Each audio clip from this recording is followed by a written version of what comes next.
hanging out here at Jammers here in Lakeland, New York, as Brewerton and Fulton Speedway got everybody together for their winter bash, handed out some awards. The guy in front of you right now, he finished 8th in the points last year in the 358 modified division. He's done a lot of things over the years. Ran microds as a kid, did 13 seasons there. Ran both sportsman and open sportsman. Ran big blocks for a time, but recently he's been concentrating on the 358s.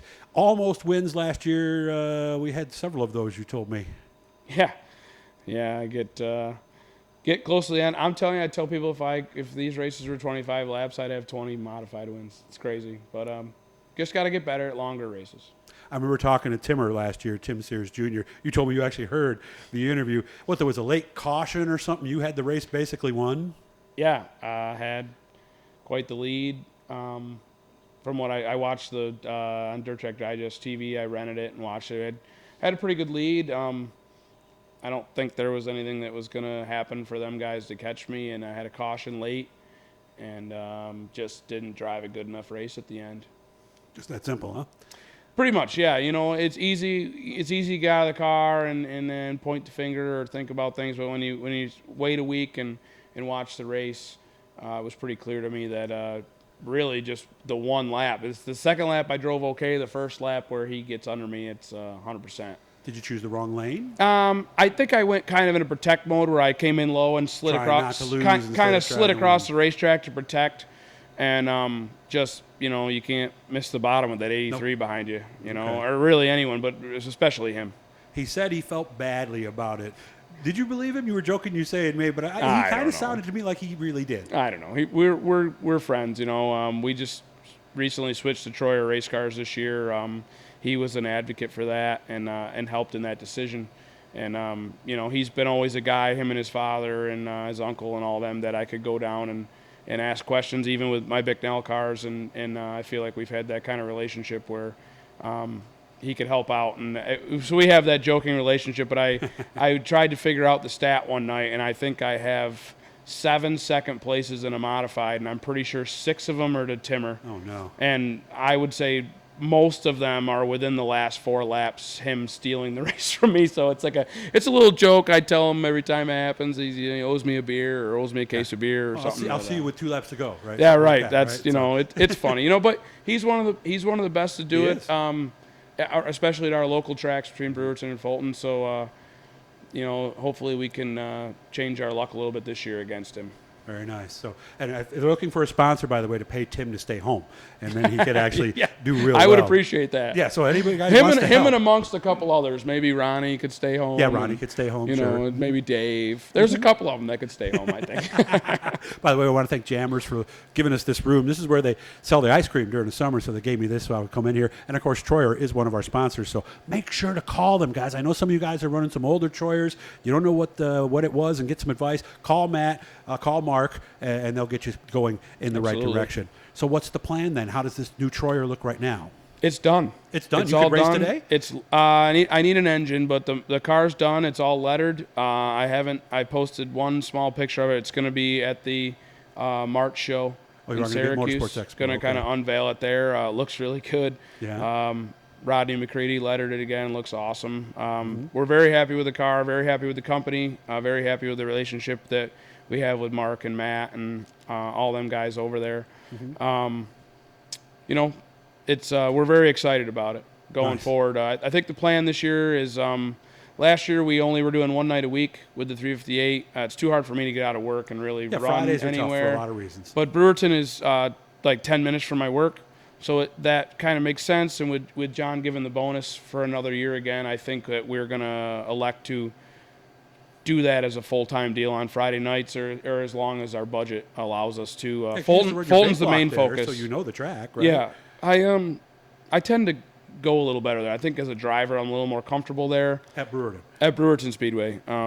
Fulton, I've raced there since I was 15, 16-ish, and I just, for some reason, it's a place that I go okay there. I just don't have as good as the finishes or success there. It's very odd, I think. And most people, it's the other way around.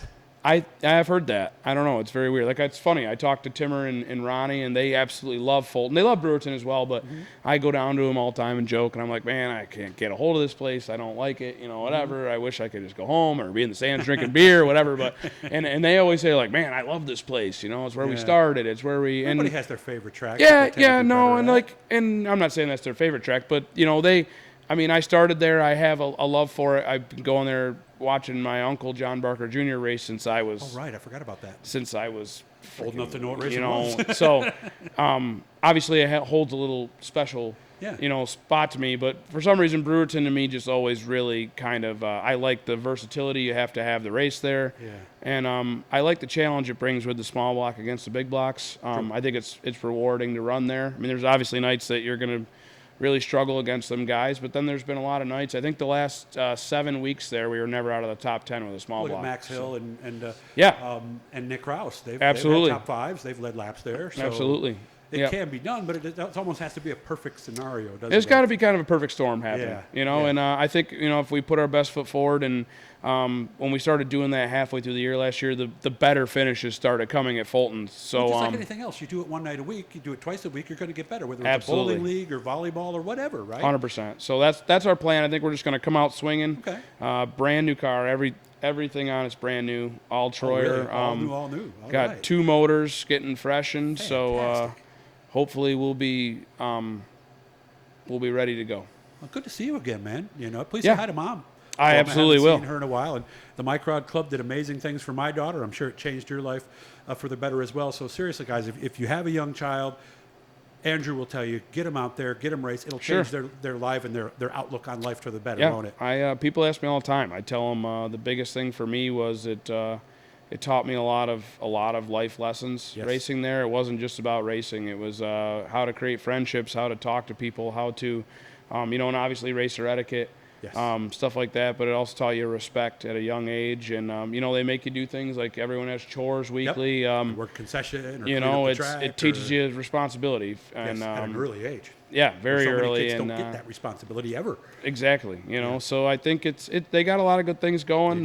Hopefully they're around for years to come, and it's a great place. Sundays while school goes on, and then they go to Thursday night after that. So bring your kids. Seriously, everybody there would be more than happy to help you. Just walk up to one of the cars, ask them, and they'll get you on track to change your kid's life for the better. Always good to see you, Andrew. You take care of yourself. Thank you. Man. I just want to give a shout out to some of my people. My mom and my dad, my fiance Brooke, obviously my son Chase. He keeps us on our toes. But not just sponsors. Everyone at Troyer Race Cars, RPM Unlimited, Gordon Racing Engines, Apex Unlimited, all them guys that really help us out.